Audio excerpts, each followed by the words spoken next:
With the project happening around the NFL draft time, I decided to work on a couple questions around the NFL draft and what translates to more wins for a team. So the overall question is what strategies NFL teams should use in the draft to win more games. And really that boils down to a few different questions. Is it better to accumulate a whole bunch of draft picks if possible? Is it better to get a bunch of first round draft picks? Is it better to get a bunch of lower round draft picks? So I explored that in the project, and I will walk through a Tableau story that I put together, and I'll put a link to the story in the comments in case folks want to poke around. And I just plop this into PowerPoint to make it easier to view and talk about. So the first chart here is a comparison of the number of wins on the y-axis and the number of draft picks that a team had on the x-axis. And this is over a 20-year time period from 1995 to current day. And it's a pretty obvious trend that breaks out here. You can see the farther to the right and higher up is more wins and more draft picks, and really the most important thing here is having more wins. But you can quickly see that more draft picks is correlated to more wins overall, and that fewer picks tends to be the teams that have the fewest number of wins. So that jumped out pretty immediately from the start. The next is the same thing, just calling out that the more picks you have, which is the bottom right quadrant, doesn't actually mean that you're going to have more wins. Really, it just increases the likelihood that you could have more wins. But if you go to the upper left quadrant, that shows that if you don't get many draft picks, it really makes it very hard to get above average wins and to get very far above average. Really, very rarely happens, and we can just see one example of that happening in the last 20 years, and that's a case where they were just barely below average.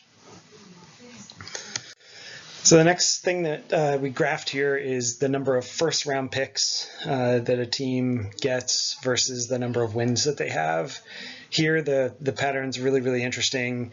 You can see that the more draft picks you have, you tend to be in that bottom right quadrant, and you tend to have below average wins. So there's not really an advantage to getting a bunch more first round draft picks. So we also, I looked at a number of different combination of rounds, but it's interesting, second and third round picks, that combination of the number of picks that you get from those two rounds really does jump out. You can see there's a lot more folks in the far right quadrant with a number of wins, which means you get a bunch more second and third rounds. You increase the likelihood of having more wins. So I also did a comparison of teams by year. So these are simple line charts, and the red line is the number of draft picks that each team got per year. The green line is the number of wins they got in that year. And I picked out a couple of teams where it was pretty striking that they were successful from a win standpoint and what happened to them from a draft pick standpoint.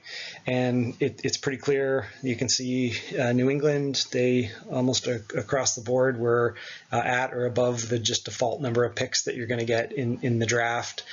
Seattle is mostly above that line, but you can see right before they started their big run from 2009 to to present day, they really increased the number of draft picks that they had on a yearly basis, and it shows up over and over in these line charts.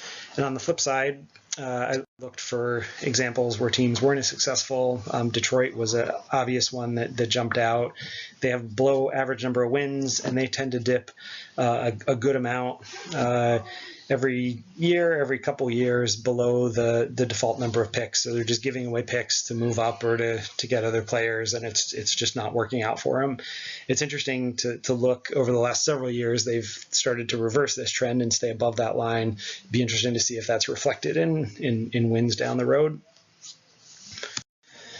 And then, yeah, I mean, you're not able to do that obviously in this video, but on the story, there's the ability to play around and look at different teams and look for particular trends. There's a bunch of interesting things that pop out. And then the final piece of the story is a interactive dashboard. There's a bar and a bar chart that allows you to look at the number of draft picks against the number of wins. So the green bars are the number of wins, the red dots are the number of draft picks, and you can pick teams and date ranges and play around with that. And then the blue bar chart heat map shows each team, the number of first round picks that they had in that date range, and you can play around with that as well. So really the conclusion that I drew from this, with the intended target being a general manager of a NFL team, is that it's much better to accumulate draft picks. You give yourself a much bigger opportunity of drafting the right player. You're not going to be perfect. You still need to draft well, but it's a much higher likelihood of doing well in that situation. And if you can not over fixate on first round picks, it tends to work out for you in the long run. So that is everything that I have. Thanks for taking a look.